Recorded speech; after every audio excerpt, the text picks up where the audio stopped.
Hey y'all, so you already know what time it is. It's time for us to talk, okay? And with Valentine's Day coming around, I feel like it is the best thing for us to talk about love because a lot of us are not being properly loved and we don't even know how to receive the proper love or give proper love, okay? We've been taught completely wrong, and listen, let's just get into it. Let me take these glasses off because I feel like I'm reflecting and I don't like that. We're already reflecting enough. First and foremost, let's just get into the definition of what toxic and attachment even means. Toxic is another word for poisonous, insidious, very harmful, y'all. And most of the time when we are operating out of toxicity, a lot of people don't know this, but we fight not against flesh and blood. We fight spiritually. So a lot of it be demonic. A lot of it be spiritual attachments. A lot of it be spirits that are not spirits of God, okay? Spirits of chaos be attached to us when it comes to toxicity. That's what we grew up in. It's a cycle. These spirits have been attached to us for a very long time. All right? Now let's get into what attachment means. Attachment is an extra part or an extension that is or can be attached to something to perform a particular function. What that is saying is, listen, your attachment is doing something for you. It's giving you something just like it's receiving something from you. So if you're putting toxic and attachment together, y'all think this is doing something positive for your life, but it's actually harming you more than it's doing good. Let's get to the root of the issue though. When it comes to toxic attachments, we've never had a safe space as children. A lot of us grew up in very, very toxic households to where we didn't have a safe space. The most safety we got was in the bathroom. Was anybody that child? The bathroom was my favorite space in the house because it felt like I could be alone. I could think, I could talk to God. I just felt safe in the bathroom, and that's where I stayed. So when I finally stepped outside of my household and I started dating, I've always dated, like, in high school and things of that nature, but I never had a serious, y'all. My last relationship was probably the most grown relationship I've ever been in. I've had serious relationships, but not serious on that level of actually standing as a woman. We be thinking we grown until we really get into a serious relationship and start finding out the type of grown we thought we weren't grown enough. That wasn't the right grown. That wasn't the right adults. Being an adult is managing your emotions. Being an adult is reflecting, okay? It's accountability. It's managing, it's budgeting. There's a lot that comes with being an adult that we do not learn about as children. We think being adults is just stepping out the house at 18, getting us an apartment and getting a job. That's not adulting at all. That's surviving. So because you didn't feel safe as a child, when you finally got that peace, that safe space in a person, it became codependent. You started depending on this person for your happiness because first of all, you never had it. Second of all, you didn't even know how to get it on your own. You're used to depending on other things for it as far as monetary value. You was happy when you had money in your bank account. You was happy when you got to buy this or do that or go this place or when life was good. That's when you were happy. But the moment you didn't have the money, the moment you lost the job, the moment you had to be single, the moment something went wrong, your happiness went out the window because you were equating your happiness with material things or people. So we tend to depend on other people for our happiness. It's a toxic attachment. It's a codependent relationship at this point. If they're not doing it for you, you're not getting it and you feel depleted. You feel down, you feel sad. Y'all, you ever been in an argument with your partner and it's like your whole world has turned upside down? You can't even think about nothing else. You can't eat, you can't sleep, you don't even want to go to work. That is a toxic attachment. That is a toxic cycle. That is codependency in a toxic way. You should still be able to function regardless if you and one person are on the same page or not. Okay, I'm not saying that you're going to be all happy and, oh, no, you're not. You're going to feel some type of way. But the fact that you're not eating, you're not sleeping, you're calling out of work, you can't even go throughout your day because of this argument that's happened or this disagreement y'all have had in your relationship, that's codependency. You are depending on this person for your happiness. Like, you're treating them as if they're your source because they're the first safe space that you've had in your life. When it comes to being codependent and having a toxic attachment, a lot of the times we end up going into survival mode when it comes to this person, because it's like, yo, if I lose them, I'm losing everything. You ever felt like you was gonna die if you if y'all broke up? You was not gonna make it. Then all of a sudden, look at you making it. You being codependent and being stuck in this now let me not even say stuck, because you're never stuck, but you feeling like you're stuck in this toxic attachment and like there are no other options for you, has put you in survival mode. So now that you're in survival mode, you feel like if you lose this attachment, you're going to lose everything. So you've stopped doing what you typically do. You're not worried about yourself. You're not pouring into you. You losing your identity completely and taking on everything of this person because you're in survival mode and trying to make sure that this works.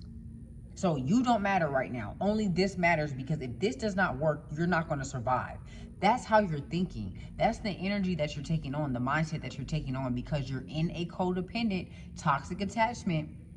And now it has pushed you into survival mode. So what are you going to do to survive? You're going to make sure you sustain this relationship. You sustain this, whatever this is for you. So you're going to put everything about yourself, everything that's really important, your priorities, your purpose, your relationship with God, you're going to put that on the back burner, the relationship with your family. A lot of us get in relationships, we forget we got a family. Okay, we can't do nothing without this person. We can't even be around our family without being on the phone with this person. And a lot of that comes from us not feeling safe around our family from growing up in toxic environments. You never had a safe space, not even in your family members. You can never really be vulnerable with them. So when you got this person in your life that you could be vulnerable and safe with, oh, you stuck to them like glue. So you can't do nothing without them now. And because you're in survival mode, this is all that matters. But the problem comes in is this. God's going to send you somebody in your life to help you heal.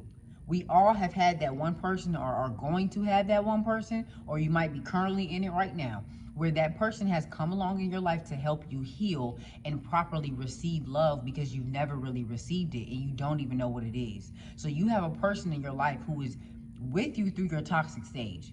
You're most likely toxic right now. I've been here where I was toxic and I was not even aware that I was toxic until a person had to come along who's already been in the season I was currently in to speak life into me and help me heal. And while he was helping me heal, I was also, gotta restore you. Somebody will come in your life to help you heal, and even though they're helping you heal and become a higher version of yourself that you have not met yet, they have lost parts of their selves in their journey where they are right now. So as you're being restored, as you're being healed, this person is being restored, because you're reminding them of where they came from and what they let go of and lost as well. So God has a way of bringing people together to not only bring those people closer to him, but to refresh, renew, heal, and restore them as well. So you might be in a season right now in your life where you're being healed and the other person is being restored. But you can't get so caught up on that person that you're not learning, that you're not growing, that you're not moving. This was the main thing that I got caught up in my last relationship, y'all. I didn't want to lose that. Like, for the first time in my life, I had felt peace. And it got to the point where I felt like he was my source for my peace. And my source for my peace was God. But I started putting myself and putting God on the back burner a little bit. He's always first and foremost. But even though we're saying he's first and foremost and we think we're putting him first, in some ways we're not putting him first. And we don't even recognize it, because it's like, oh, I prayed this morning. I said, thank you, Jesus. I kept it, whatever. You're not putting him all the way first. And you're putting yourself second. So you're really putting God last. So God might have to separate you from the situation because you've become too attached to it where you think that's your source. Now you stuck. Y'all stagnant. Y'all was growing. Y'all elevating, but now y'all are kind of stuck at a ceiling because it's become something that it was not supposed to be, because you're trying to control it and make it stay your safe space. When God just wants you to see that you already have peace, you already have safety. He brought this person in your life to remind you of that. And I'm not saying that this person was just meant to come in your life and leave. No, there's different people for different seasons in your life, yes, but this could also be your soulmate. And sometimes God will separate you and your soulmate so y'all can get it together separately and come back together on different terms later. It's different for everybody. You have to take that to God and figure out what it is for you. But you started trying to control the situation. This was my issue. I seen a certain vision in my mind and I'm like, no, it has to be like this. So I started sucking the fun out of it. I started sucking the rhythm, the flow out of it, because I wanted it to be like this. And I was also insecure about it being anything else because I was afraid of being hurt and losing that, because I found my person. And not just a person on a physical level, but spiritually, I just, man, this is my person, like my soulmate, my spirit mate, my everything. And I didn't want to lose that or be hurt by that. So I started trying to control it. And it's not your plan, it's God's plan at the end of the day. You don't know why he brought that together. So you trying to control it and make it be your will and your way. You already operating wrong, and you're missing the entire point of why God is allowing this to be. So there's going to come a time where God has to separate you. He's taught you what he wanted to teach you. He's gotten you to see, thank you, Jesus. He's gotten you to see. I just got an order for my ebook, y'all. Thank you so much for everybody that's supporting me. Like, shout out to God. I promise you, y'all, operate in your purpose. Be homeless for it if you have to. Step out on faith. I'm telling you, for a year, and this makes me emotional, y'all, because for years and years and years, I just knew that I was going to be something. I just knew that God had something for me. Being homeless right now currently, okay, and I'm not homeless where I'm sleeping on the street, thank God, but you know, I'm hopping between houses and places and things like that and just making it happen. I stay downtown every day, almost 12 hours a day, just working. I'm getting bookings now. People are purchasing my ebooks. Like, stay grounded and stay firm in what God is pushing you towards doing when it comes to your purpose, because it's going to pay off. Like, and I don't know who this is for, or it's for somebody, because this wasn't my point behind this video. But y'all, stay grounded, because your pain, the things you have went through, they are going to supply you. I'm telling you, God is going to make a way for you through the things that you have been through. So operate in your purpose. Keep being your authentic self and just do what it is that God is pushing you towards doing. If you don't know what that is, email me. Click the link in my bio, in the description box, in my bio on TikTok, in my bio on Instagram. I don't charge for none of my services. I just ask that you sow a seed at the end through Cash App or through Zelle or by buying something on my website. And even if you don't, God got me either way. But y'all, don't let fear hold you back.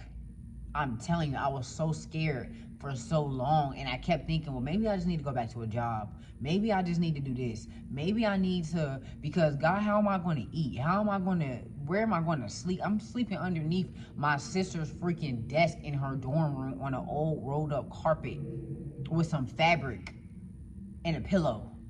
Like, God, I know that you have more for me, and I'm believing you even right now sleeping on this mat. So I made my bed.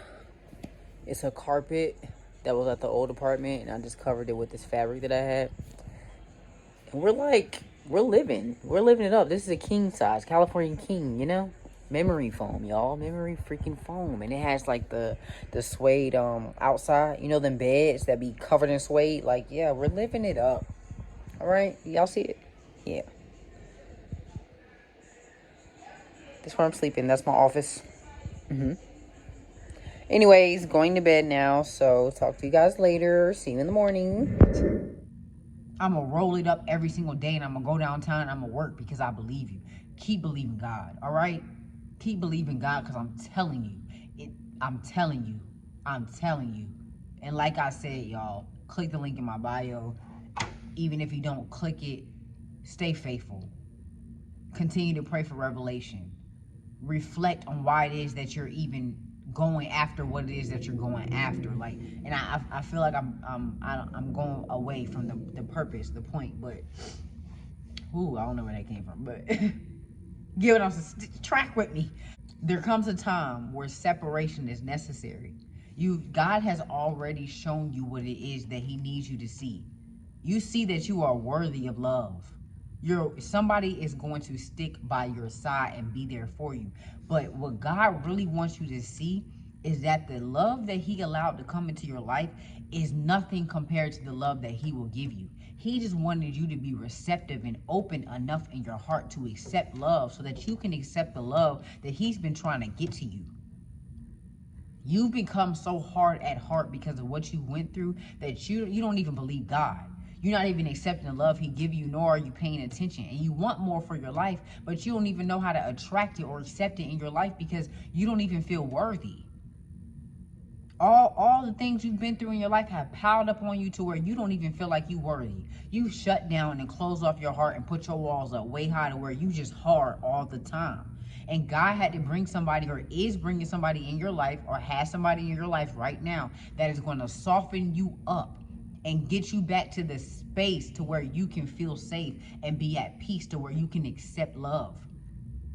And what God is trying to show you, what he had to show me, is that no matter who he places in your life, no matter what relationship you get in, no matter where you end up, it is you and God first. You, God, and your purpose is first before anything, even when you get married and have children, y'all. And it's not saying neglect your responsibilities or neglect your relationship. It's saying that whoever you get with needs to understand that you have been called, that your purpose and God comes first, and you expect them to do the same when it comes to their life. Because if God calls you to do a thing, you're going to do it regardless of what they say, regardless of what they think, because you know how God operates. And God has always remained true in your life. When people have left you, when people have talked down about on you, when people not gonna always be there. Some of the people that you think will never leave your life will walk away from you overnight. This just real raw truth. They will walk away from you overnight. And the only person that's gonna be there collecting your tears is you and God. I'm talking about I was depressed, y'all. Sick, sad. Barely could get out my bed and had to push myself to get out my bed. And it was me and God. Nobody else. Not the person I thought I was going to spend the rest of my life with. Not friends, not family. It was me and God. And this not to slight them or to knock them, because that was necessary in my life so that I can know where God stands in my life. I needed that because I was depending on everybody else for my happiness and my peace and my strength. And they can't give it to me the way God gave it to me. My source, God, his power is not limited. It don't stop. People's power, it's limited. It stops. Okay? You can be getting your peace and your happiness from this person for years and years and years, and one day they can't give it to you no more. But God don't stop. So he had to bring me to a place where he's like, yo, it's going to be me and you. And long after you gone, it's going to be me. So who you choosing? You going to choose the person that can leave, or you going to choose the person that always is going to stay? And I'm like, God, I choose you. Let your will be done in your kingdom come. My heart hurt. I'm sad. I'm upset about this. I want my person back. Yes. But you know better than I do. Guide my way. I trust you. If they come back, Lord, I thank you. And I know that you allow it to come back way better than it ever was and ever will be. And if it doesn't, Lord, I thank you either way, because the experience was beautiful and taught me how to stand as the woman I am right now. I appreciate it either way. God wants you to get to that place because you're too dependent upon other people for your happiness. You're too dependent upon other people to be your source. You're too dependent upon other people to get your love. All of that is in you. All of that is in the power of God that is in you. You can't keep depending on man or the world for it. It comes from a different type of source and a different type of backing. And I'm going to need you to know who that is. The Most High God. Okay? The Most High God. The Most High God. Yahweh. All right? Listen, if you follow the ways of Christ and you really study the Bible and you really look at the Bible, walking Christ-like is walking in righteousness. It's walking in love. You're walking with the fruits of the Spirit, y'all. When you walk like that, your heart can be completely broken and you still will walk confident and bold because you know who you are backed by. You know that this happened for a specific reason, and I'm not going to let the enemy play with me and make me think God is here to forsake me or leave me, because he's not. If you're going through any type of heartbreak right now, you just lost somebody or you're going through separation, the best thing to do during this season is to stay in solitude and isolation. And I don't mean shut yourself off from the world and lay in your bed crying all day. What I mean is it's time to heal. It's time to reflect. Why was this way? Why did I think like this? Why did I accept that? What am I going to do different? What type of person do I want to be? How do I want to walk in my confidence? Well, what does God, you have to question yourself now at this point. And not question yourself to where you don't know who you are, but question yourself so that you can realign your posture. Heartbreak is all it is repositioning. It's going to reposition you to where you're like, oh, hold on. I lost that part of myself in this and I need to get that back. Okay, cool. I gained this part of me and I need to leave this where it's at and let that go. It's repositioning your posture, your aura, your mindset, your tone, your confidence. So it's time to get in solitude and really reflect on who you are and whose you are, so that when you step back out fully, when you start dating again, when your kingdom spouse comes or whatever God has for you, you'll be aligned and ready for it. Because a lot of the times we get in these relationships, especially when we get with the person that's helping us heal and that we're helping be renewed, we don't be ready for what we be asking for. Oh, I want a kingdom man. I want this type of man. Then the man coming, you're not ready for that responsibility. You're not ready for what that come with. Okay, you're not even the woman that can handle what it is that you're asking for. You're not even the man that can handle what it is that you're asking for. So this is the time to get yourself aligned with that man or that woman, so that when they come in your life, you'll recognize it. You don't have to question what it is. You'll already know because you've done the work within yourself, and you are the epitome, the definition of love. You carry the fruits of the Spirit, so you can recognize when somebody else got them fruits. It's time for you to carry a different type of aura, a different type of energy. So where when you walk in the room, you can pause and scan the room, feel the energy, smell the air, and see if that room deserves your presence or not. And that's not cocky. That's just you knowing your value. And you won't dismiss nobody or take offense to anybody else who comes along and knows their value. It's that time. Why are you walking in the rooms with your head down and questioning whether you're supposed to be there? Listen, you walk in the room and question whether they are deserving of you being there. You've been questioning yourself for far too long. Walking into nice places and you don't think you're worthy of being in there. You need to walk in there like you own the room, because God can drop the deed or the title right there in your hand in that moment when you walk in that building. You need to know who you're backed by. So God has healed you, or is healing you, or will heal you. Okay? He works in all three, past, present, and future. He's there. So he's either doing it, he's done it, or is going to. When that time comes and he heals you, after you are healed, it is now time for you to get realigned. It's time for your alignment, okay? It's time for your posture to be changed. And after that, it's time to stand. It's time to be. You've become. You've healed. You've shed. You've been restored. You have now become, okay? And now it's time to be. Be about it. Stand.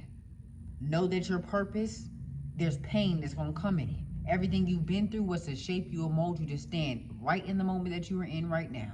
It's time to get confident, not cocky, confident. Cockiness shows that you're truly insecure and that you have not done the internal work. Confidence shows that you are authentic in yourself and you believe that you are worthy. You know who you are and whose you are, and you're confident in that. Not perfect, but confident. It's that time. I didn't even want this video to be this long, y'all, but once it gets to flowing, things get to going, it's like, why not just keep it pushing? You don't have to watch the whole video. You can come back and watch it in segments. All right, but as long as you get what you're supposed to get from this, that's all I care about. Take this word back to God as always, because everything I speak out my mouth is a word of God. All right, it's going to bless your life. It's going to give you clarity or confirmation, or it's going to completely just snatch you right up to where you have to get it together. Okay, because God has had to snatch me up a lot, so a lot of my words are not going to always feel good, but I promise you, you're going to be thankful for it, because it's time for you to become the best version of yourself. We've been settling for scraps and crumbs for far too long. We've been acting like scum and crumbs for far too long. And it's time for you to know that you have a crown on your head, and you can't keep tilting your head down because it's falling on the ground and other people are picking it up and trying to wear it as their own, and it's yours. All right? Stop giving your power away. Stop just letting people run over you and running your life willy-nilly and dim your light. All right, you're special, you're powerful. You pack power and your name holds weight, and God has already equipped you. If you have not already, go ahead and click that link in my description box right now and get your copy of Caught in Time, which is an ebook that I created because I kept coming across people who were scared of moving because they didn't want to waste time. They were scared of disappointing God and wasting time, y'all. And I had to let them know and get them together real quick and say, God don't operate in our measly time schedules. Okay, so people in the Bible, it was taking them 70 to 100 years, sometimes more than that, to get things done. But God don't operate on the same time level. So whether it takes you 2 years, 2 months, or 24 years, it's going to get done. So because you are afraid to move, you're wasting more time. You're wasting time thinking. The enemy got you so caught up in fear that you're wasting so much time thinking that you haven't done nothing. Regardless of what decision you make, what choice, which way you go, God is with you, waiting on you. I've made many different decisions and choices in my life. And in every decision I've made, I've learned something, and it's made me the woman that I am right now. So don't be scared to move, okay? Sit down and reflect and figure out why it is that you're making the decision you're making.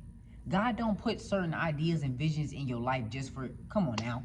They're not in your life for no reason. They've been planted in you as a seed for a specific reason. So figure out why that is and reflect on it and take it back to God so that you can step out on faith and step out of fear. Fear and God cannot coexist. So even if you step out scared, fear gonna leave and God gonna stay. You're going to walk away from this ebook knowing exactly where your fear came from, how to combat your fear, what to pray to God so that revelation can come about the decision that you need to make. And not only that, but you are going to know how to balance out the scale of pros and cons when it comes to making decisions so that you know what decision to make and so that you can visually see which one to make. It's easy for us to keep stuff in our head and be confused, but when you see it on paper and you see it, you don't have no choice but to acknowledge that. So you're going to walk away from this ebook knowing how to do exactly that, and you're going to walk away being able to make a decision with a clear mind. And even if you're scared, you're still going to act upon it because you know who you are and whose you are. I will see y'all next time. I thank you so much for being a new subscriber or returning subscriber. Either way, I'm thankful, I'm blessed, and I'm so excited for one day for us to meet. Okay, like we need to put together a meet and greet here in Atlanta and just do something together, like just bask in good energy with some roses or something and some good food. All right, so I'm excited for what God will do, and I will see you guys next time. And I hope that this video helped you and blessed your life. All right, and if I yelled at you a little bit too much, take it up with God. Take it up with the Father, because it wasn't me. Spirit be speaking. All right, see you later.